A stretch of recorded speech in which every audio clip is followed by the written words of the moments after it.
Muito bem-vindos ao Noite Informativa, edição de sexta-feira, e a sexta-feira habitualmente levamos até si a análise dos assuntos que dominaram a semana com o jurista António Frangules. Hoje vamos olhar para três grandes temas, nomeadamente o acórdão do Tribunal Supremo que avança que a detenção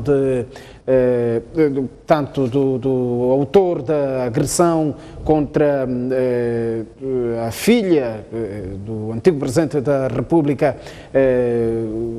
Samora Machel, portanto, foi ilegal, portanto, a detenção do réu Licuco era ilegal. Vamos também olhar para a detenção de Manuel Tokova, presidente interino do município de Nampula, e lá mais adiante, os 130 anos da cidade de Maputo.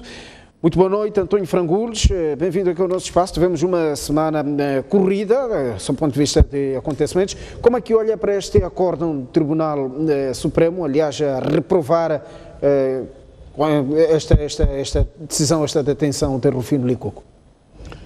Muito boa noite para os telespectadores da STV Notícias. Parabéns aos cidadãos da cidade de Maputo pelos 130 anos, apesar de todos os pesares, que já era a cidade das Acácias, agora já não é.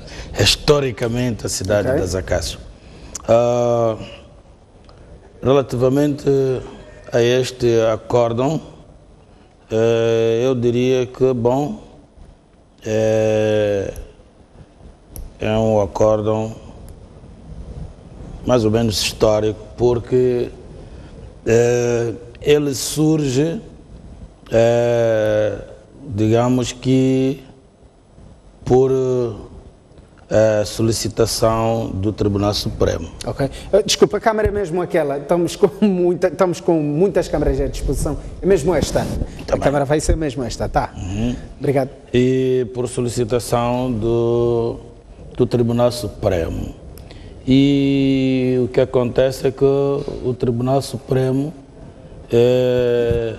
viu uma inconstitucionalidade, portanto,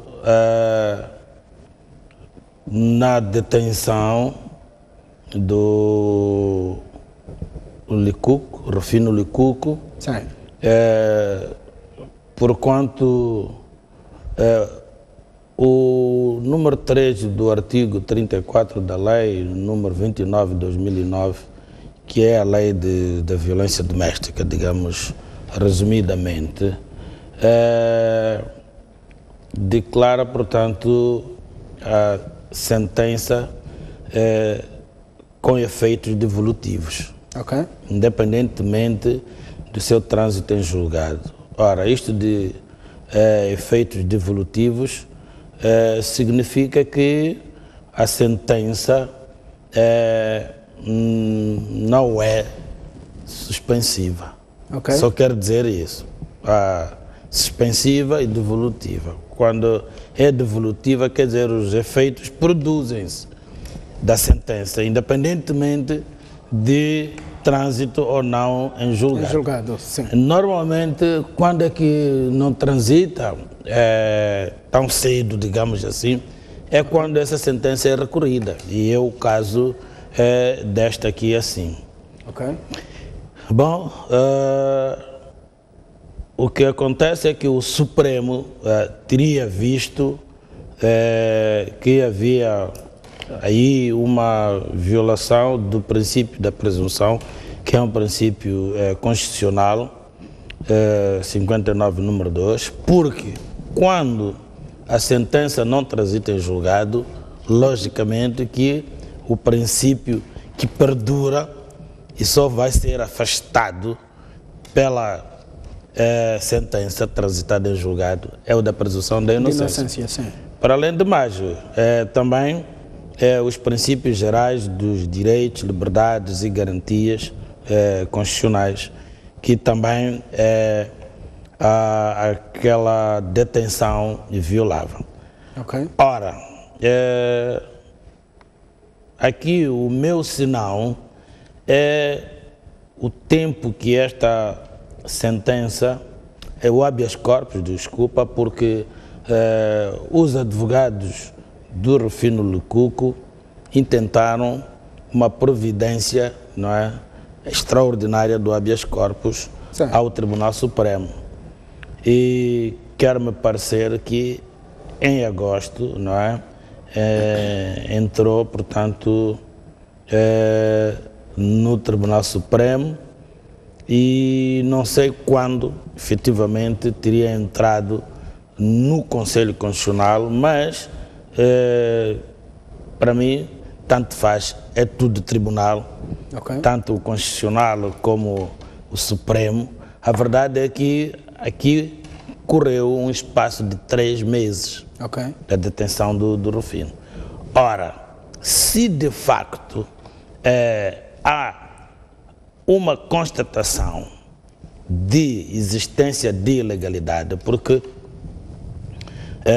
o Instituto de Providência, o Instituto de Habeas Corpus, que é a Providência Extraordinária de Habeas Corpus, tem por objetivo, não é, parar, não é, curar a ilegalidade, sanar a ilegalidade. Vista a ilegalidade, neste caso até ilegalidade maior, porque se trata de uma inconstitucionalidade, é mais do que uma violação de uma lei infraconstitucional, uma lei ordinária. Digamos, Tribunal Supremo, neste caso até é o Tribunal ad quem, portanto o Tribunal recorrido, devia imediatamente curar essa prisão ilegal. E depois, por outros mecanismos, haveria de suscitar digamos, a fiscalização desta lei, que eu digo que para mim tem mais inconstitucionalidades, porque eu trabalhei nela e ela surtiu por, digamos, motivos políticos. Se for a ver quando é que foi aprovada, portanto, 2009, setembro, é já o fim do mandato, ia-se para as eleições gerais. E eu até me lembro que quando soa o gong do presidente da Assembleia da República a dar por aprovada, não sabia dizer se ia dizer por unanimidade, se por maioria. A verdade é que ficou à espera e começaram-se a levantar as senhoras de uma bancada, que era a maioritária, claro, depois as senhoras do outro lado, e os homens começaram a levantar-se aos poucos, e passado mais ou menos um tempinho, todos já se tinham levantado. Ora, o que acontece é que a interpretação deste cenário é de que havia pessoas que estavam reticentes em relação à aprovação desta lei. Mas, primeiro, porque as mulheres têm uma grande força nas campanhas políticas, não é? Havia que não contrariá-las.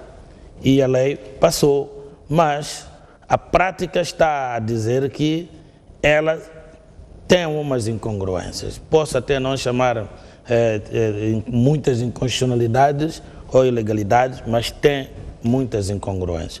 Uma das incongruências é que, de facto, a prática está a mostrar que depois da mulher se queixar, ou os pais, porque há um princípio lá de publicização da lei, portanto, o crime de violência doméstica é público, então os pais, os vizinhos podem se queixar.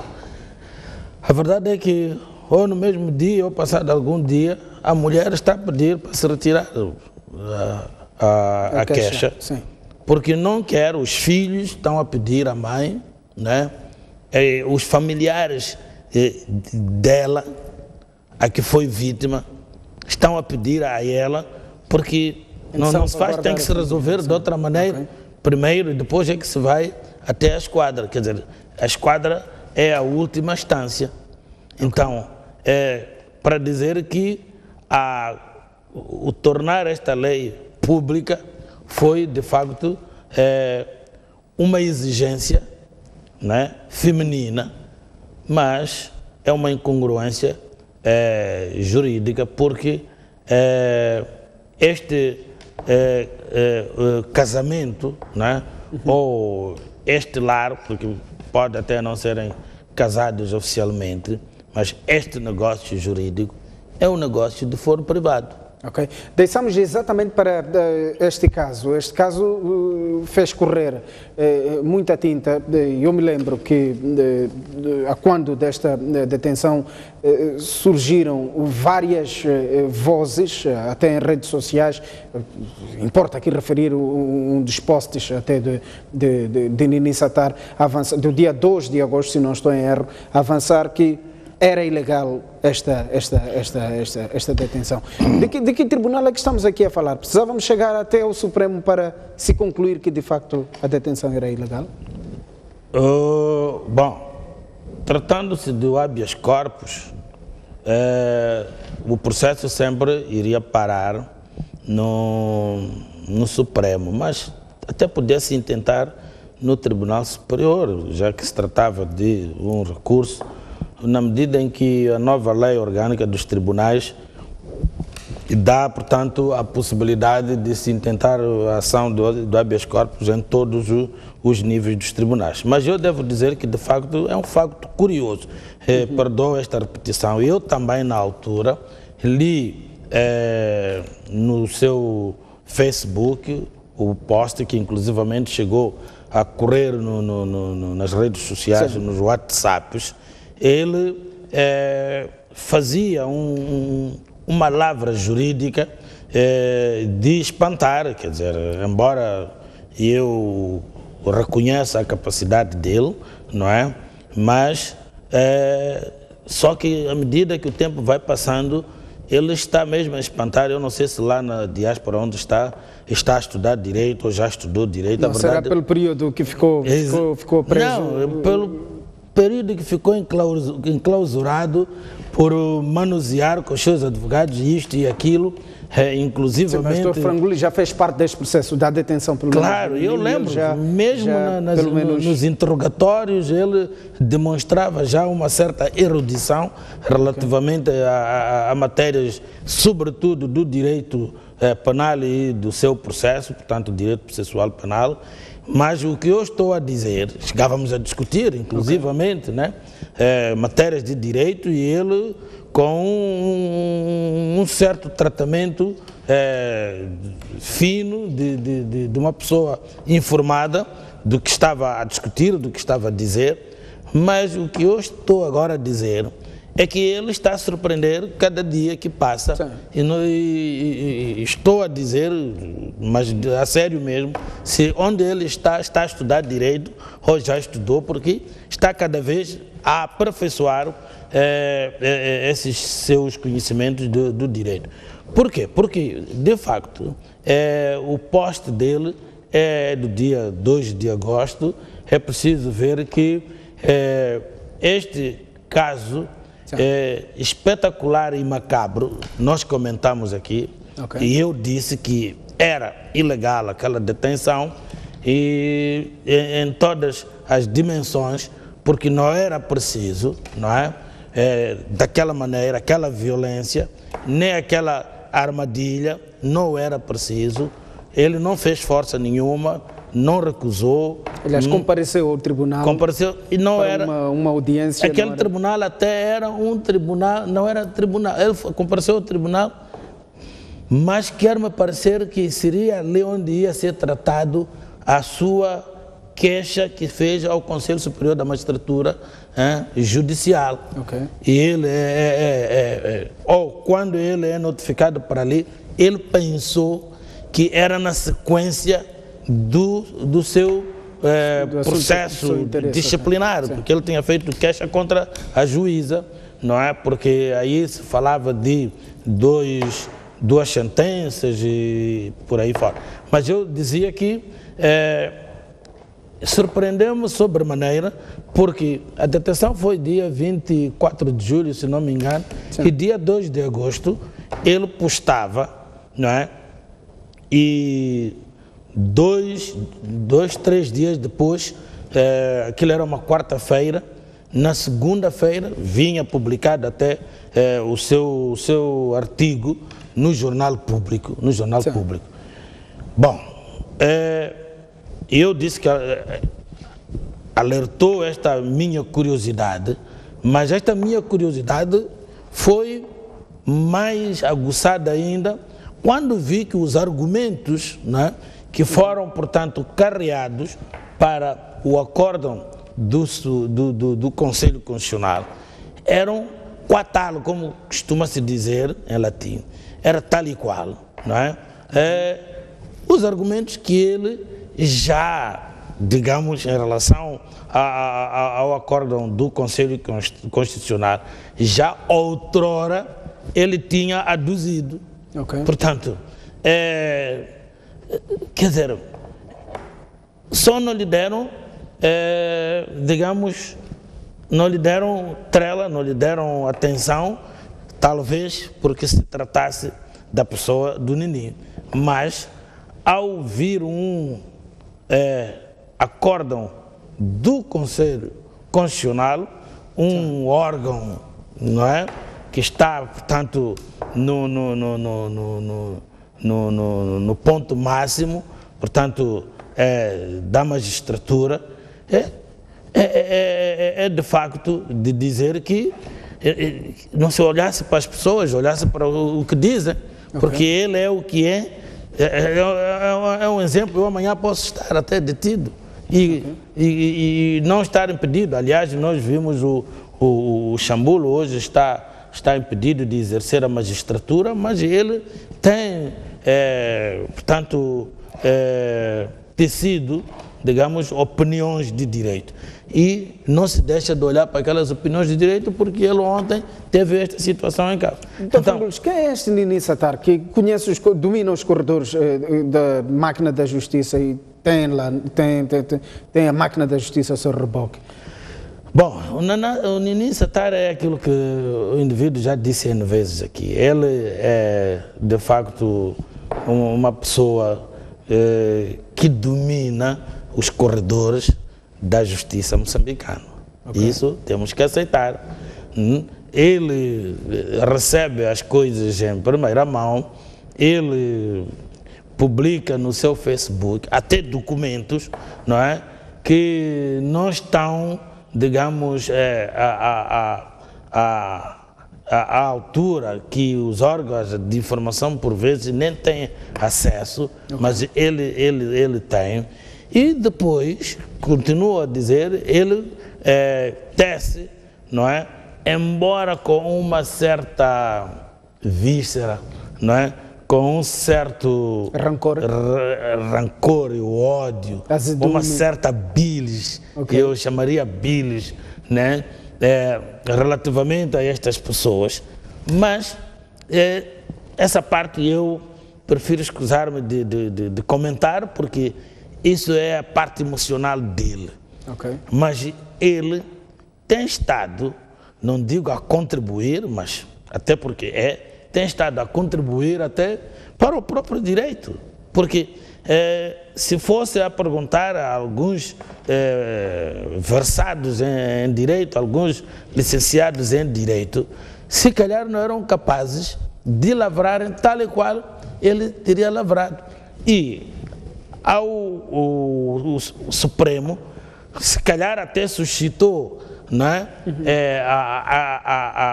a ideia, não é, de intentar, portanto, ao Conselho Constitucional, depois de ler aqueles artigos, já que isto, a posição é posterior do dia 2 de agosto. E, entretanto, nós vimos, eu não vou dizer que foram a reboque do Nini, porque eles também são pessoas versadas, mas pelo menos de dizer que é preciso parar e fazer uma continência, de se respeitar as suas ideias, sobretudo quando se trata de analisar questões de direito, apesar dele não ser nem jurista e muito menos advogado de ninguém, mas ele tem estado a surpreender, dia após dia. Né? Okay. Tá. Sim, queria prosseguir com algum ponto. Estávamos... Não, o meu problema é de facto este tempo todo que transcorreu. Okay.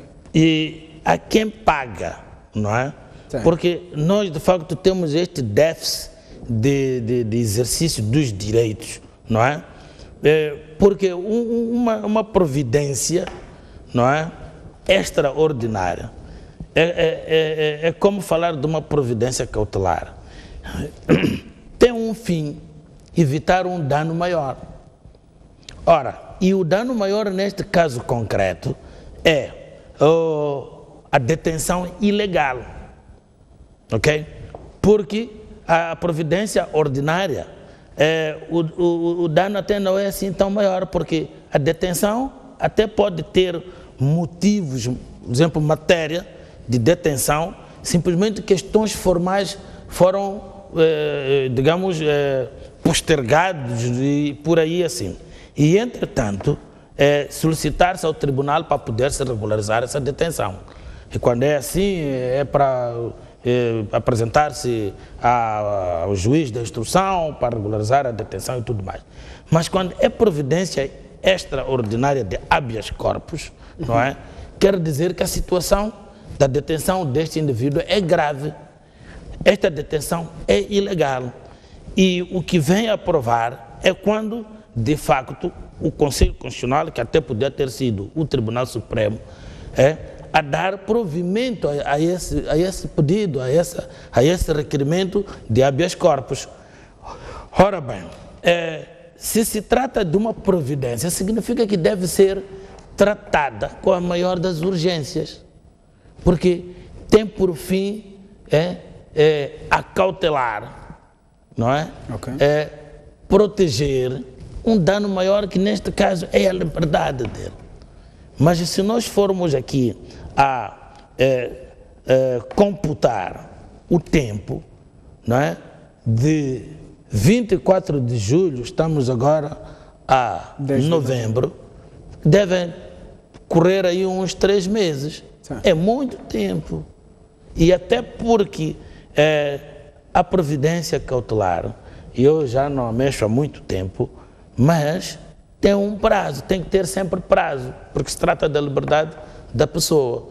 Okay. Na altura até deviam ser 15 dias, o máximo dos máximos, né?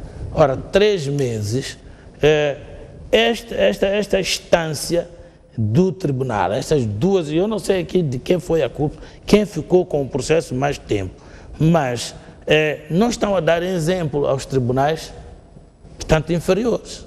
Não estão a dar exemplo.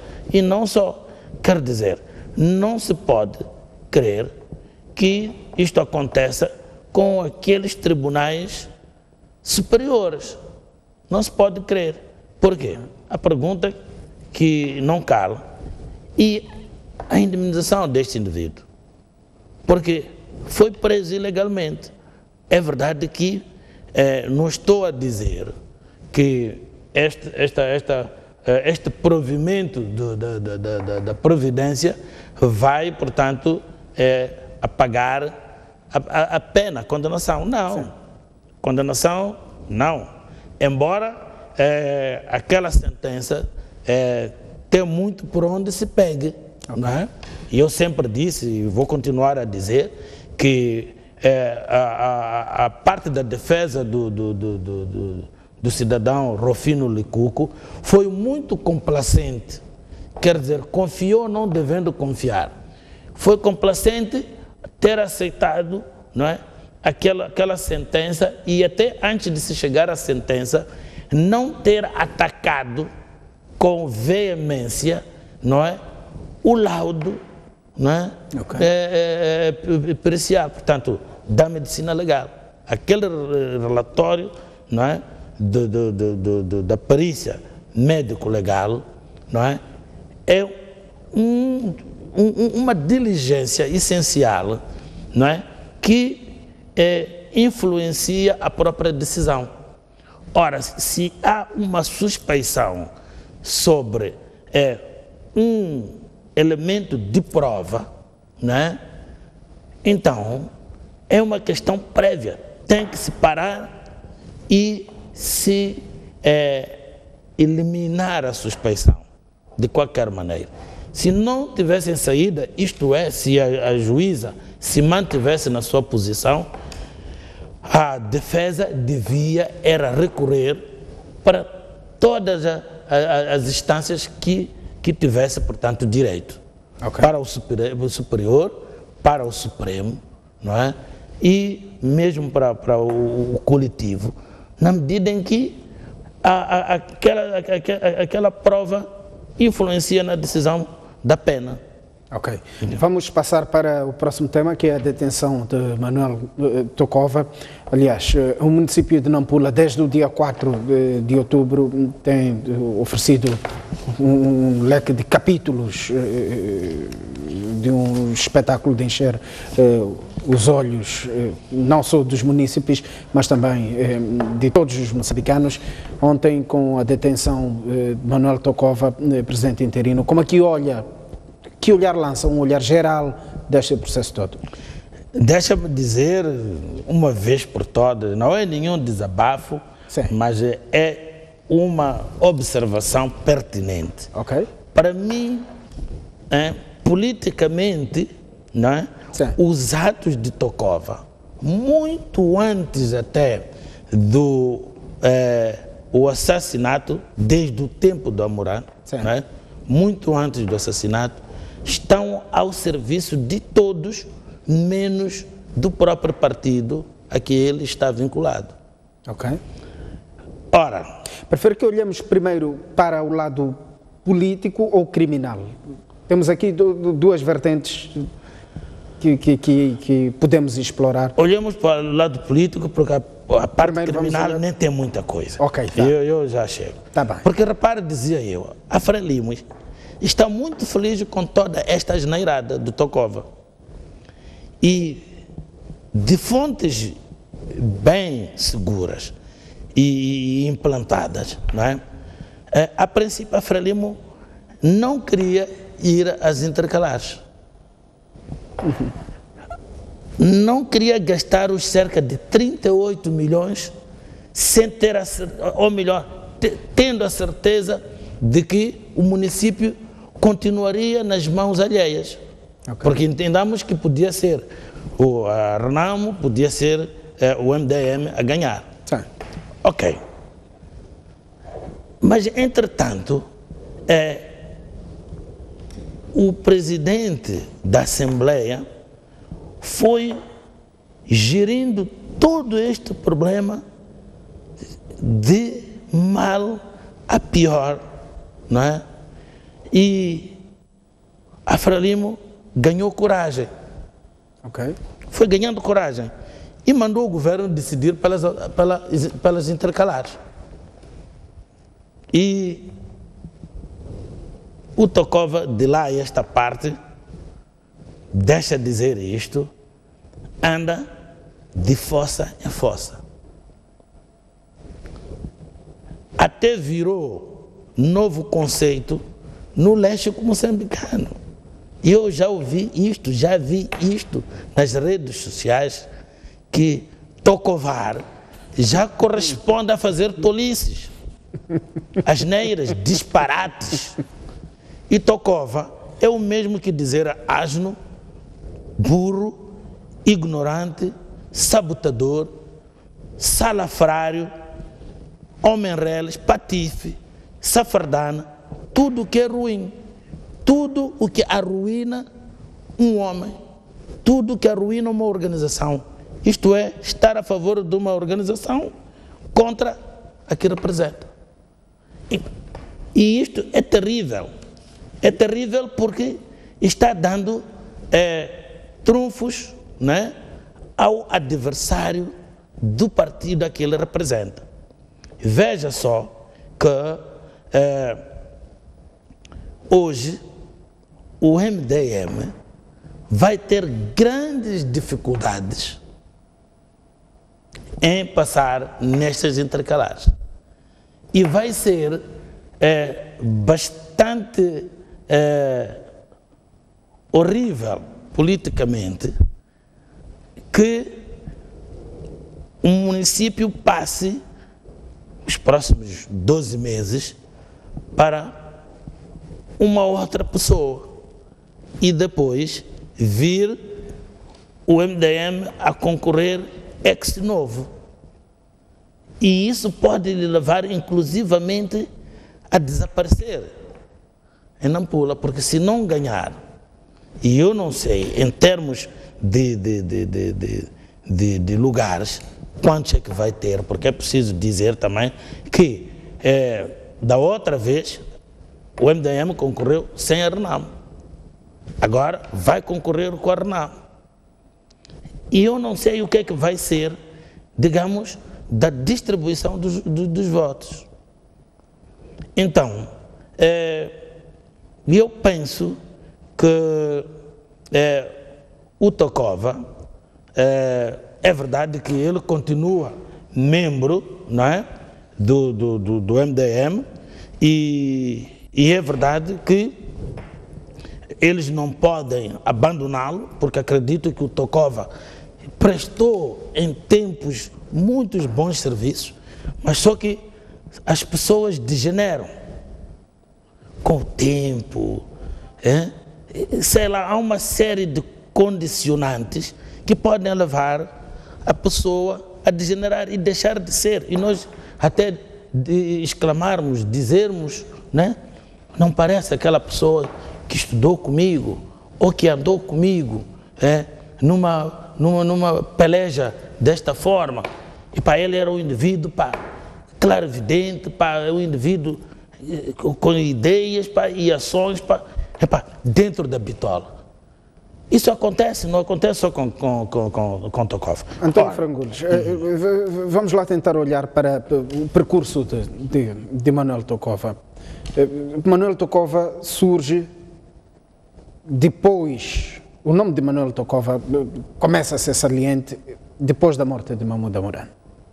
O nome de Manuel Tokova. Mas era presidente da Assembleia Municipal, era o número 2 na ausência do presidente do município. Manuel Tokova assume as rédeas do município de Nampula. Manuel Tokova reconduz, ou tenta reconduzir, todos os vereadores que Mahmoud Amoran havia exonerado. Manuel Tokova tenta pontapear todas as regras, todas as réguas, todo o alinhamento que Mahmoud Amoran havia feito. Quem é este Manuel Tokova? Estará o Manuel Tokova a agir dentro dos parâmetros do MDM ou é um enviado, um infiltrado no MDM para quebrar a loiça? Eu não sei responder a sua pergunta, mas eu quero continuar a dizer que ele está a prestar bons serviços ao regime. Não estou a dizer que o Tokova está ao serviço do regime, mas está a prestar bons serviços ao regime. Está a facilitar, está a dar espaço. As suas atitudes, politicamente, têm um reflexo negativo para o partido que ele representa e beneficiarão, né, aos partidos que ele não está a representá-los. Desde a Renamo à Frelimo. Hoje, a Frelimo, não é? Está feliz, está contente. Por quê? Porque as pessoas, pelo menos por algum tempo, estão a esquecer-se das dívidas, estão-se a esquecer dos 45 carros de luxo, não se fala de outra coisa. Por cada metro quadrado deste país, só se fala de Tokova, já não digo Nampula e na Beira, que são os centros. Nampula é onde está a acontecer, mas na Beira é onde está o centro desta política toda. Então, eu não, repito, não estou a dizer que ele está ao serviço ou da Renamo ou da Frelimo, mas as suas atitudes desde o primeiro dia, repare que desde o primeiro dia, começou-se a ouvir o nome de Tokova, é verdade, depois do assassinato. Sim. Mas, naquela altura que havia aquele conflito todo, né, com o presidente, né, e a pessoa que enfrentava, quase que dando resposta, não é, às declarações, às posições do Amurano, né, era o presidente da Assembleia. Inclusivamente, quando houvesse algumas manifestações, algumas marchas, eram o presidente da Assembleia e o delegado provincial que davam a cara contra o Mahmoud Amurano. E é preciso ver que a coisa vai azedar mais quando toma aquela posição de colocar na barra do tribunal os que ele achava, ou tinha mesmo provas, de que eram corruptos e que eram do MDM. Ainda quero me parecer que ainda sobravam alguns do MDM, mas as farpas, né, e harpas chegaram a um tal ponto em que o Mahmoud Amurano retirou tudo que era MDM do seu coletivo, portanto, do seu governo, que são os vereadores. Aí a coisa atingiu o máximo. Ele ainda em vida, é por isso mesmo que, em algumas declarações, ouve-se dizer que, inclusivamente, ele recebia ameaças. E as ameaças, ora, eram do presidente da Assembleia, ora, eram do delegado provincial do MDM. Portanto, são os que estavam na dianteira, portanto, da afronta, não é, do Mahmoud Amurano com o MDM. Quer dizer, o Mahmoud Amurano via inclusivamente naqueles dois indivíduos o presidente do MDM. Para ele era uma resposta, digamos que velada, não é, e instruída pelo presidente do MDM como resposta, não é, daquelas também saídas não muito bem conseguidas também por parte dele, porque nesta coisa de política é preciso ter-se uma coisa em frente, o alinhamento, a disciplina. E no meio daquilo que se chama o direito de falar, liberdade de pensamento e de expressão, é preciso saber-se que em política é um erro gravíssimo você tirar para fora tudo o que pensa. Pelo contrário, você tem que pensar tudo no que diz. E se você pensar tudo no que deve dizer, vai tirar pouco, nunca vai tirar demais.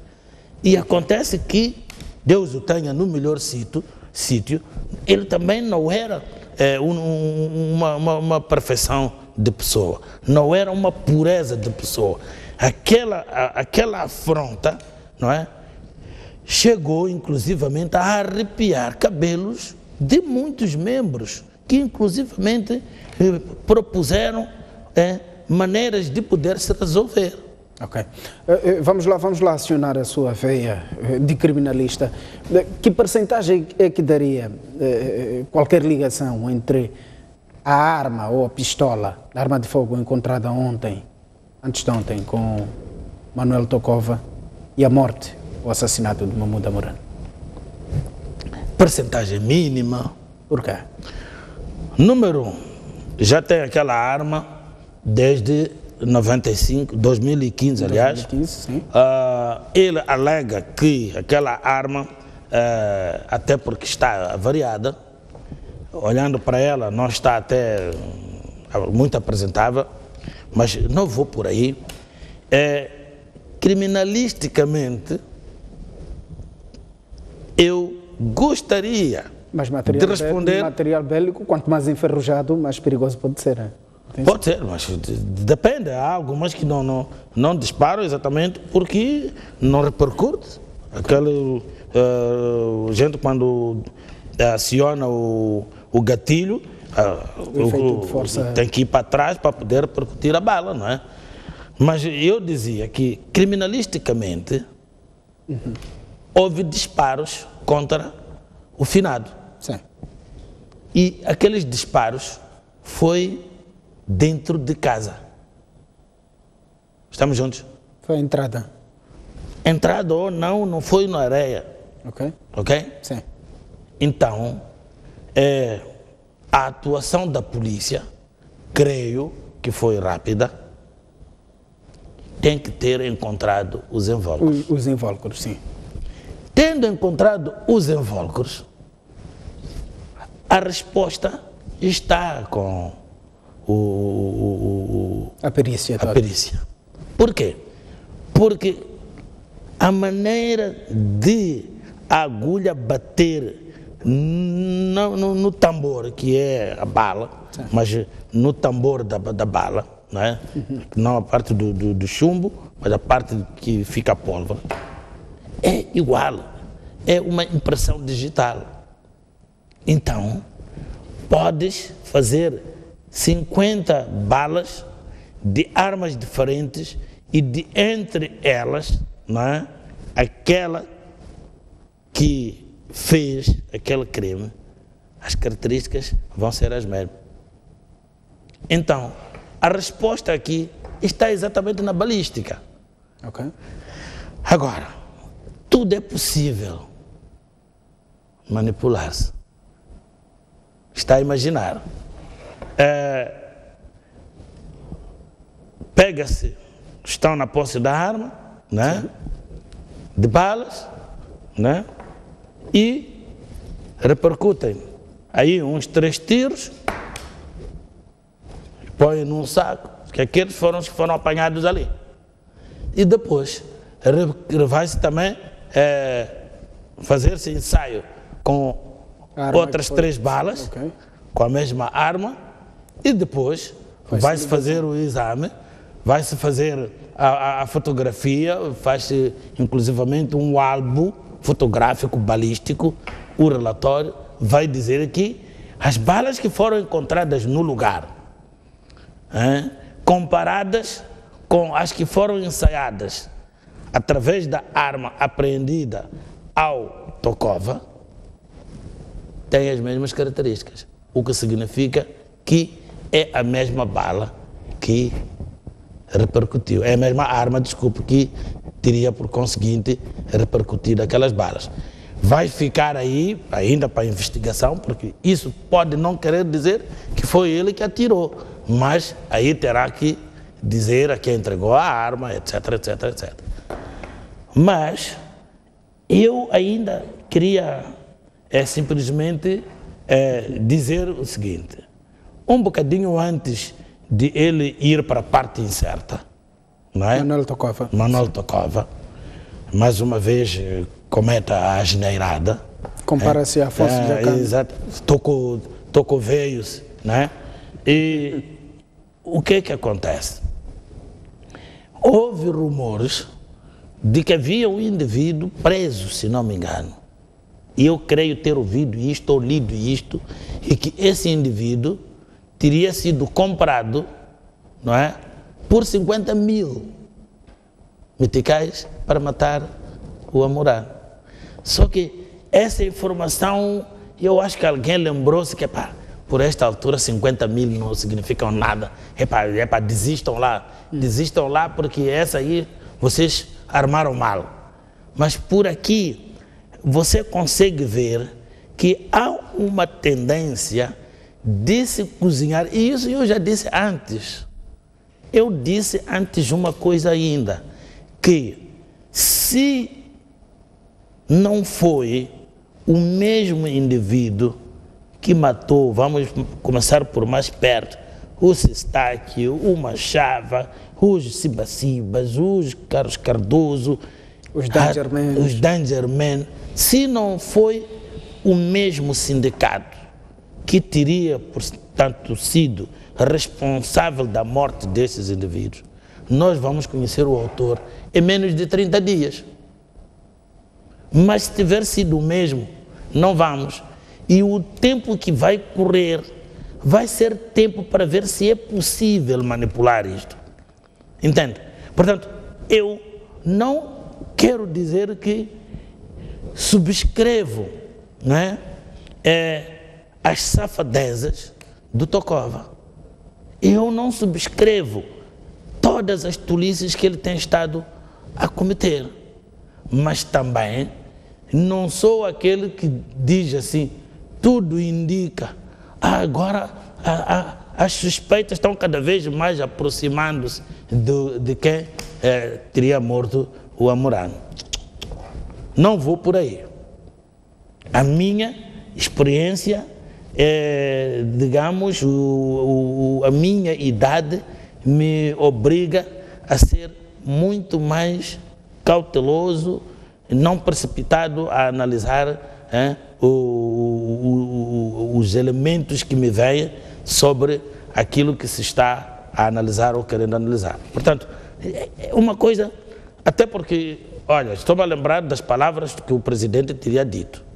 Eu não quero ligar a arma com... Tanto é que os problemas do Amorano com o partido no município, com o partido, com o presidente, são deste ano, no início do ano. Lembro-me porque o ano passado, em outubro, estivemos numa reunião em que o Mahmoud Morano esteve. Portanto, outubro, novembro, dezembro, janeiro, até o início de 2017 estava tudo bem. Houve uma altura até que eu me lembrava o mês e tudo. Quero me parecer que aquilo começou em abril de 2017. E ele tem aquela arma, segundo as suas explicações, muito antes 2015, muito antes de haver isto. E ele diz que sofria, portanto, ameaças e tudo mais. Podia até ser. E eu até acredito, quando você está do outro lado, é muito mais normal. Agora que estamos aqui a conversar, está a correr nas redes sociais, em alguns jornais online, não é? Sim. Ainda não vi nos jornais, mas creio que para a semana já há de vir, eu não sei se há algum jornal que trouxe, mas distraí, que o governador da Zambésia retirou a segurança ao idile de Quelimane, a pretexto de que é para reciclagem, para trás, para frente, quer dizer, isto soa muito mal, e eu conheço esta máquina. Esta máquina, quando quer uma coisa, né? Quando quer fazer, faz, quando promete, cumpre. Só que, para mim, o problema é que não é quando promete as coisas boas. Quando promete as coisas más, isso não falha, porque nas coisas boas, não digo que tudo que faz é o mal, mas aí já não é assim tão linear. Aí já tem percentagem do que cumpriu, do que não cumpriu. Mas quando promete as coisas más, e muitas vezes até não promete, pura e simplesmente age. E quando quer agir, há sinais. E mesmo quando eu estava no ativo, aconteceu comigo. De repente, tiraram o ADC, não é? Tiraram a arma do ADC, porque queriam fazer manutenção da arma. Manutenção de uma arma, o que é? Qual é o indivíduo que treinou e que não sabe descompor a arma? Aquilo escangalha essa arma toda, limpa-se, põe-se os grises e companhia, volta-se a montar, desmonta essa arma. É uma das coisas que o indivíduo tem que aprender. A AKM, grande que não é, até existe o exercício de desmontar e montar durante um período muito curto. Sim. Portanto, não há quem não saiba fazer isso. Agora, quando tiram a um ADC, está a dizer que o ADC não sabe desmontar uma macarofe e voltar a montar para fazer limpeza. E quando ela se faz limpeza, olha, ela dura 2 anos, 3 ou 5 até. Portanto, não cai na cabeça de ninguém, mas acontece naquela empresa. E eu não estou, digamos, de acordo com muita coisa que acontece. Porque, de facto, eles fazem tudo o que quiserem.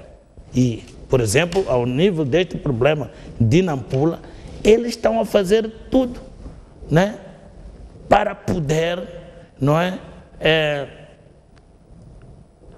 toda a vantagem, não é, vir para o seu lado. Eu vi a ministra, não é, a dizer que o Tokova, ouvi, não li, não é, que o Tokova, mesmo da cadeia, podia dirigir o município. Mas eu não vi o telejornal porque estava muito apertado. Vai-se indicar uma comissão de gestão? Vai-se indicar uma comissão de gestão. Sim. A legalidade dessa comissão é muito duvidosa. É muito duvidosa. Simplesmente por isto. Você tem um presidente da Assembleia que substitui o presidente por um impedimento permanente. Sim. Imagina que logo a seguir ele morre. O que é que a lei diz? Quem substitui o presidente eleito é o presidente da Assembleia. O que é que se faz? Logo a seguir, tem que reunir a Assembleia para encontrar o presidente da Assembleia. Nem que seja o vice, porque pelo que me parece, as autarquias só tem um vice. E o vice é da parte que ganhou. Não tem 2 vices. Portanto, o vice é da parte do MDM. Então, este vice-presidente pode tomar conta, não do município, mas, até porque é ele que está a tomar conta da Assembleia, porque o da Assembleia passou para este lado, do município. Logicamente que tem que convocar a Assembleia. E a Assembleia, as 2 bancadas que estão lá, ou 3, tem que, são 3, se é que forma a bancada, aquela senhora que está sozinha, tem que se convocar para se eleger o presidente da Assembleia. Okay. É um ato interno, que nem custa dinheiro. E aquele presidente que vai sair é esse que vai tomar conta dos destinos até as eleições intercalares. Comissão de gestão está prevista aonde e em que situação? Ainda vou vasculhar, ouvi até vir para aqui. Okay. Mas eu tenho muitas dúvidas da legalidade, né, dessa comissão de gestão.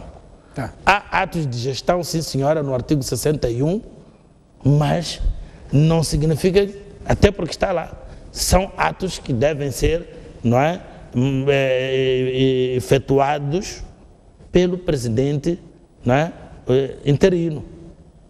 Ok? Então, eu tenho dúvidas. Agora, para mim, o que é isso tudo? Isso tudo é pôr mais confusão, mais gasolina no incêndio, que é para quê?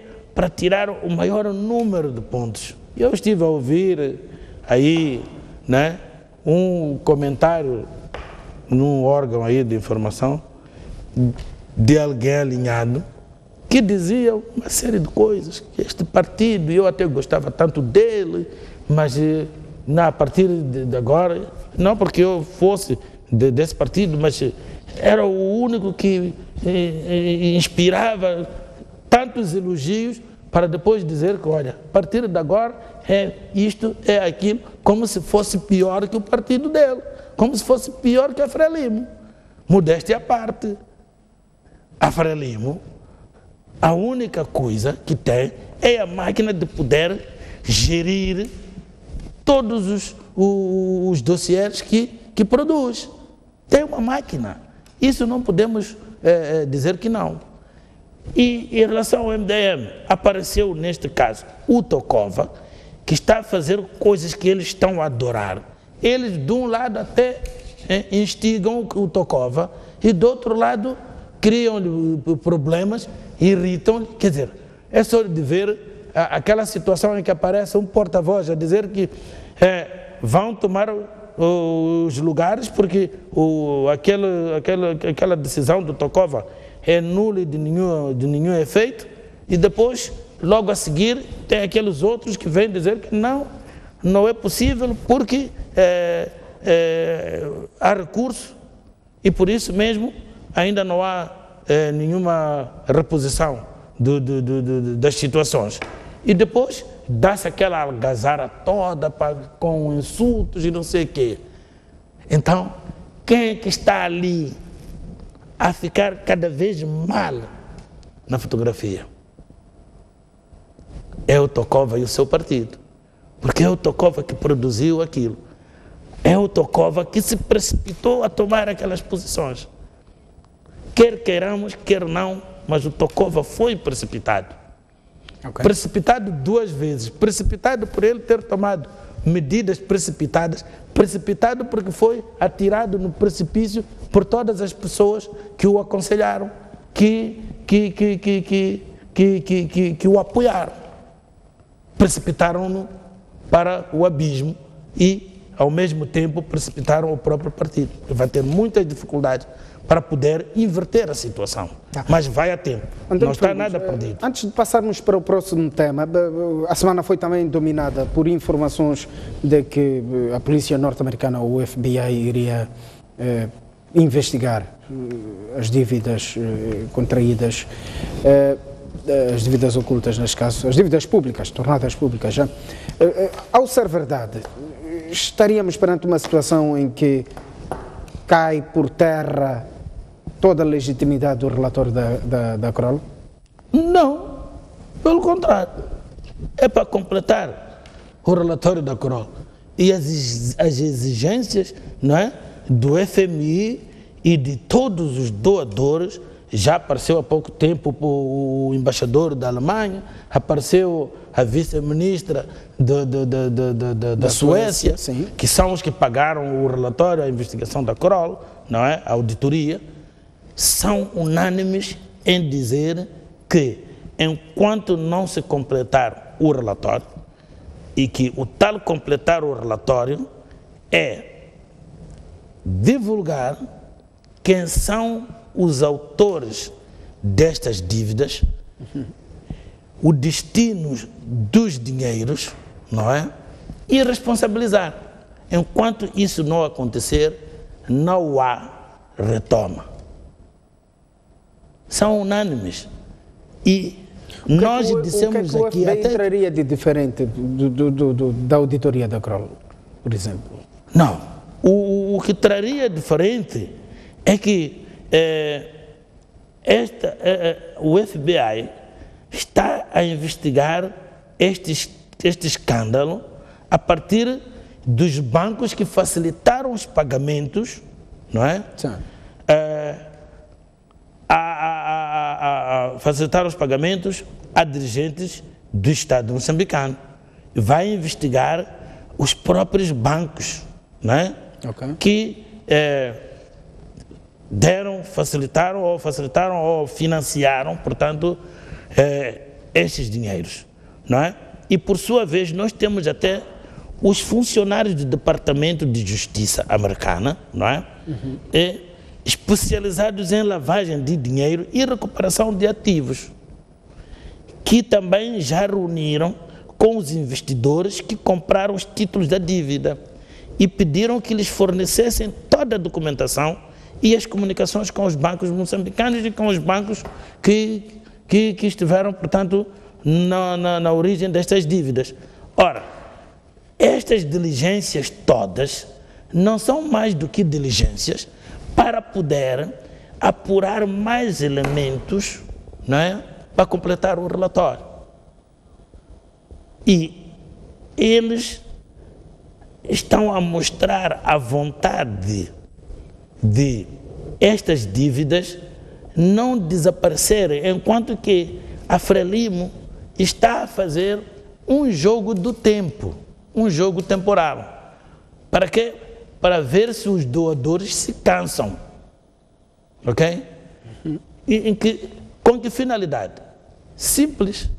Porque se não houvesse dirigentes e dirigentes do topo, né, da Frelimo, já teriam divulgado logo. Esta relutância é para proteger os dirigentes máximos da Frelimo. Ok. Ok? Yeah. Tá. Nós vamos passar para o próximo tema, mas antes pedia a realização. O próximo tema está ligado aos 130 anos da cidade de Maputo. Vamos acompanhar uma crônica, a crônica ligada à cidade de Maputo, para seguir lançarmos um olhar sobre o atual ponto de situação da cidade de Maputo.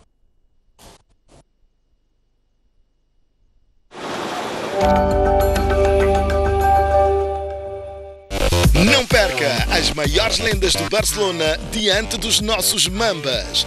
Rivaldo, Patrick Kluivert, Simão Sabrosa, Tico Tico, Dário Monteiro, João Chissano, entre outros. Dia 11 de novembro, no Estádio Nacional do Zimpeto, a partir das 18 horas. Transmissão em direto na STV e STV Notícias, a partir das 14 horas.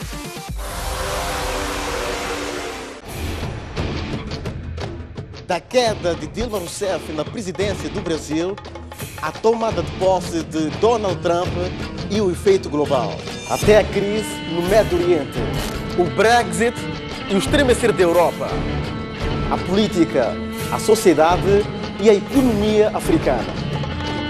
Estes e mais assuntos são analisados aqui na STV Notícias.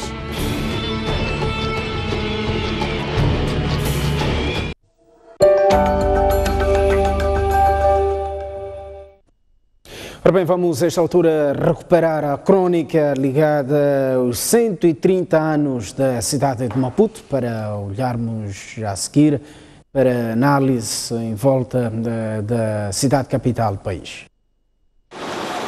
A cidade de Maputo completa esta sexta-feira 130 anos de existência. Batizada Lourenço Marques já na nascença, passou a designar-se Maputo como um ato de libertação das amarras do colonialismo, mas não conseguiu libertar-se de outros tantos males que a apoquentam. Porque viver na cidade é um direito de todos os cidadãos, Maputo acolhe gente de todos os pontos do país, ora fugidos dos horrores da guerra, ou na justa procura pela melhoria das condições de vida. Pressionada por esta imigração, Maputo cresceu, esticou-se e invadiu Marraquém e Matola, à procura de espaços para habitações, lixeiras ou cemitérios. De direito no princípio, viver em Maputo passou a ser privilégio de quem pode. Mas nem por isso livre dos problemas de uma cidade que cresceu, diga-se, até ao limite. A demanda pelo transporte também aumentou e passou a ser garantida pelos vulgos chapa 100, ilegais e odiados no princípio, e idolatrados na atualidade. Os chapa 100 são considerados os pais da corrupção nas estradas da capital. Afinal, eles é que foram pioneiros em oferecer refrescos aos agentes da polícia de trânsito, quando mandar cantar canções fúnebres aos passageiros, fingindo transportar familiares enlutadas, já não fazia sentido. Hoje, os cidadãos e o Estado pedem encarecidamente para que os chapeiros nunca faltem nas estradas.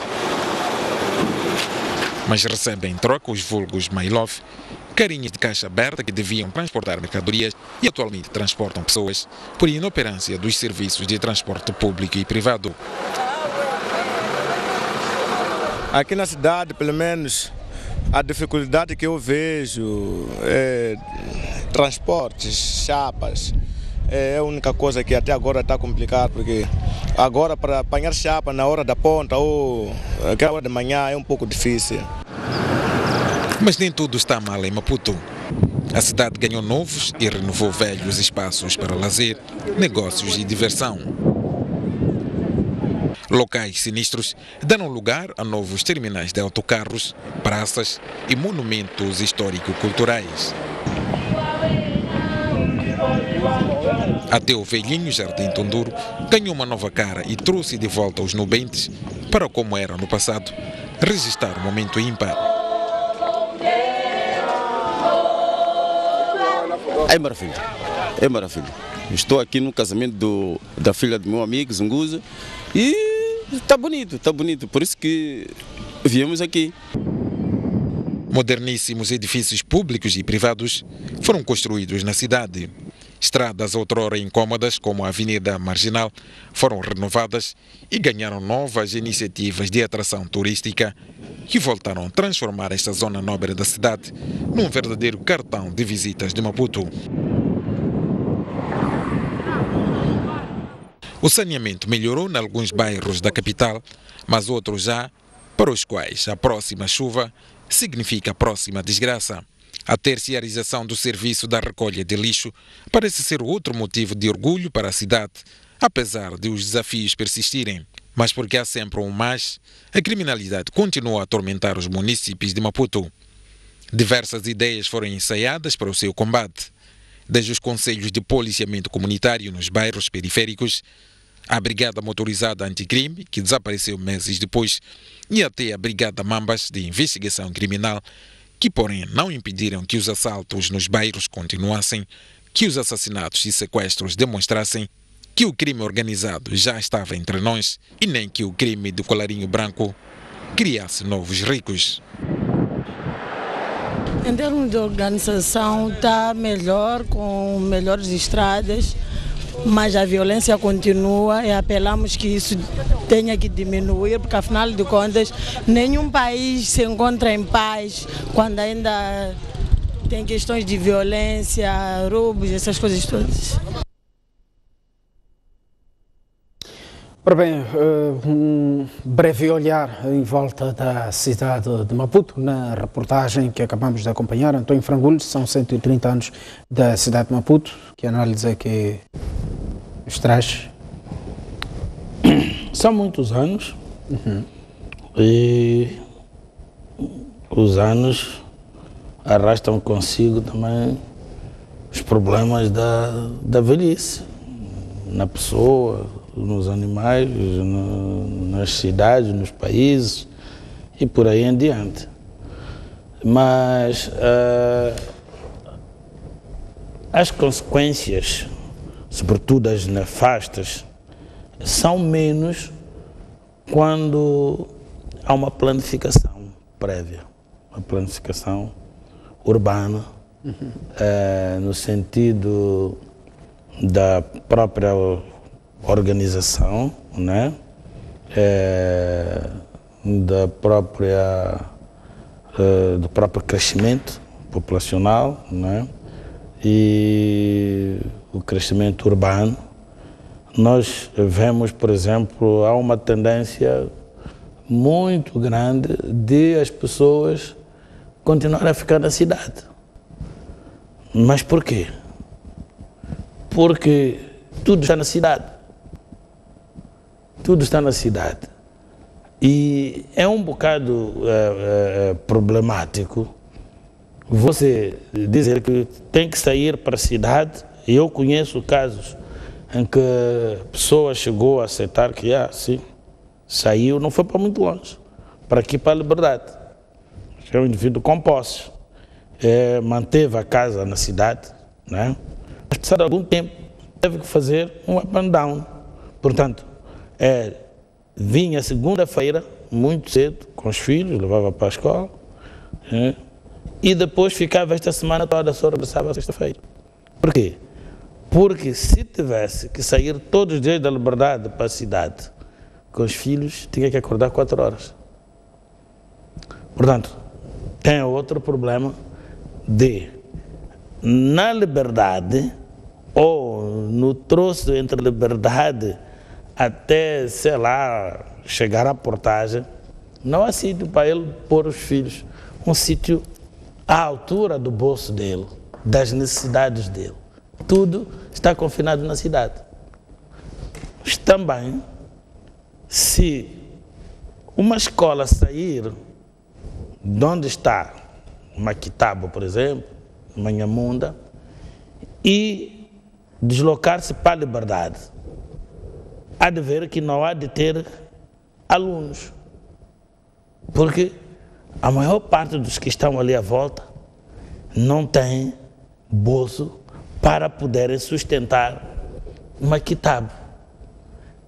Uma universidade como Esquitém, tem lá o STEG, mas é só ver a ginástica que o STEG, o Unitivo agora, tem que fazer, é criar machibombos, fornecer os machibombos, de graça até, mas sem isso, aquela escola fica, e mesmo assim, já começou a sofrer. Ora, a planificação é a mãe de tudo, neste caso das cidades. Tudo era planificado. E nós passamos por um período, agora já se planifica. Mas depois tem outros problemas. As pessoas já construíram em sítios onde não deviam construir, né? E as pessoas estão já enraizadas em sítios que não deviam se enraizar. E tudo continua a confinar-se na cidade. Os serviços e tudo mais, os melhores serviços continuam na cidade. Repara no fim de semana e à noite, ou mesmo no domingo de manhã, você até diz, poxa, se esta cidade fosse assim, seria muito, muito belo. Os carros andarem à vontade e tudo mais. Mas quando é o meio da semana, é um apinhamento de primeira, é um caos. Por quê? Porque vivem todos fora da cidade, só querem a cidade para trabalhar e para fazer determinadas coisas que não podem fazer lá fora. E mesmo a distribuição, né, social, em termos económicos e políticos, vai encontrar que a nata encontra-se na cidade e lá para fora encontram-se aqueles que têm menos posse. Um e outro, não é? Uma andorinha não faz a primavera. Então, é simplesmente para provar a regra, haver um indivíduo com determinadas posses, estando a uma distância e tirando alguns bairros planificados, até se formos a dar exemplo desse, o caso do Belo Horizonte, é um bairro que foi com régua e esquadro. Então, se formos a ver o resto, são bairros, são bairros que estão a nascer desorganizadamente. E, em alguns casos, entram já até em conflitos com os edis, quando entendem que tem que demolir aquelas casas que para aqueles cidadãos já completaram, já fizeram tudo o que podiam. Se não está a coisa pintada, não está argamassada, é porque a pessoa não tem mais. E depois manda para ali um bulldozer para poder demolir. Por quê? Porque deu-se as terras e não se controlou. Se for a ver, por exemplo, o bairro de Laolane, que eu tenho andado por ali assim, deram de facto, como eu não sei qual é o termo próprio, planificaram, não é? Aqueles bairros, chamam de espação, com estradas largas e tudo parcelamento, mais. Parcelamento. Okay. Mas, entretanto, não controlaram. As pessoas com falta de consciência, eu não sei, não quero culpabilizar a ninguém, a verdade é que vais encontrar estradas que dois carros não se cruzam. Mas aquelas estradas, quando foram planificadas, quando foram parceladas, dava para passar dois caminhões, cruzarem-se dois caminhões. É verdade que no fim vais dar culpa àquela gente. Mas se o indivíduo chegou primeiro, a estrada vinha até aqui, e a pessoa que chegou primeiro comeu uns 2, 3 metros, começou a construir a partir daqui. O outro que veio depois para construir vai alinhar com este. E se o deste lado comer também 1 metro, a estrada só há de dar para passar um carro. O outro tem que recuar ou tem que encostar muito para um lado e para o outro poder passar. Caminhão não vale a pena falar. Então, isto acontece quase um pouco por todo lado. Então, a questão de concentração de meios de sobrevivência na cidade leva aqui as pessoas todas converjam na cidade. A uma determinada hora, determinado dia. É o que vai dar, por exemplo, os engarrafamentos, apinhamentos e tudo mais. E depois a falta de espaço para poder, né, estacionar os carros. E com o grande paradoxo, para mim é um grande paradoxo, quer dizer, o Conselho Municipal que deve criar espaços para poder as pessoas estacionar os seus carros, ou parques aéreos, tudo mais, mas não é de um andar ou de dois. Tem que ser parques de 30 andares, não há de ser um cidadão que pede dinheiro ao banco que vai construir um parque, porque ele nunca mais vai rentabilizar para pagar esse financiamento. Tem que ser o Estado. Isso é obrigação do Estado. O Estado não prevê lucro. Mas, entretanto, não constrói espaço para estacionar, e quando você estaciona e ele entende que está mal estacionado, está a pôr a chamuça, como sou dizer agora. Então, esses são todos os problemas da cidade. E temos uma cidade velha, cidade das acácias com as suas acácias velhas. Já era a altura de se renovar, mas organizadamente. O que se está a ver, há uma campanha, não é, da própria municipalidade de eliminar até os espaços verdes. Só ficaram aonde? Lá para Júlio Dinheiré, não é? A presidência... Fica-se com a impressão de estar a ver uma substituição das acácias por betão, os grandes espaços. Exato. Simplesmente está a sobrar ali na Caneta Caúnda. Okay. Quando chega na 24 de julho, até os espaços do meio, né, substitui-se com betão, os pequenos jardins está-se a substituir com betão e tudo mais. Portanto, como dizia a crônica, não quer dizer que a velhice só trouxe coisas más. Trouxe coisas boas. Estamos a ver arranha-céus, prédios sumptuosos e tudo mais alguma coisa que demonstram que a cidade cresceu. Ontem só tínhamos o prédio de 33 andares, era o mais alto que a cidade de Lourenço Marques tinha, e até porque nem tinha sido ainda acabado, já acabou, mas hoje já temos não sei quantos prédios de 30 e tais andares, não sei. Mas mesmo assim, menos andares, mas muitos prédios de muitos andares. Portanto, a cidade cresceu, mas o ideal é que se faça a planificação de modo a que se substitua o subúrbio, que está a tirar todo o brilho à cidade. Cabe ao Estado planificar, sentar e planificar como é que vai substituir.